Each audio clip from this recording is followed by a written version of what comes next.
Hi, ഇന്ന് നമുക്കൊരു brinjal fry ഉണ്ടാക്കിയാലോ? ഇവിടെ വീട്ടിലുണ്ടായിട്ടുണ്ട് വഴുതനങ്ങ, അപ്പം അത് പറിക്കാനാണ് ഞാൻ പോണത്. ഇതാ കിട്ടിപ്പോയി. ഇതിലും കൂടുതൽ ഉണ്ടായതാട്ടോ, അതൊക്കെ ഒച്ച് തിന്ന് നശിപ്പിക്കുകയാണ്. അങ്ങനെ ഞാൻ വഴുതനങ്ങയൊക്കെ കഴുകി വൃത്തിയാക്കി അരിഞ്ഞു വെച്ചിട്ടുണ്ട്. മഞ്ഞൾപ്പൊടി, മുളക് പൊടി, മീറ്റ് മസാല, കുരുമുളക് പൊടി, ആവശ്യത്തിന് ഉപ്പ്, കുറച്ച് വേപ്പില ഇട്ടിട്ട് വെളിച്ചെണ്ണ ഒഴിക്കുക. വേണമെങ്കിൽ പെരിഞ്ചീരകം പൊടിച്ചതും ചേർക്കുക. എന്നിട്ട് നന്നായി ഇവിടെ നിന്ന് നിർത്താതെയുള്ള മഴയാണ് കേട്ടോ. എന്നിട്ടൊരു 10-15 മിനിറ്റ് റെസ്റ്റ് ചെയ്യാൻ വയ്ക്കുക. ഇനി അത് ഫ്രൈ ചെയ്തെടുക്കാനായിട്ട് പാനിലേക്ക് കുറച്ച് വെളിച്ചെണ്ണ ഒഴിക്കുക. അത് ചൂടായതിന് ശേഷം നമ്മുടെ വഴുതനങ്ങ ഓരോന്നായിട്ട് അതിലേക്ക് വയ്ക്കുക.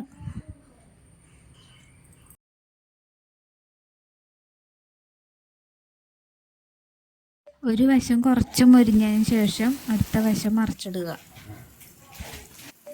അപ്പോൾ അതേ നമ്മുടെ ബ്രിഞ്ചാൽ ഫ്രൈ റെഡി.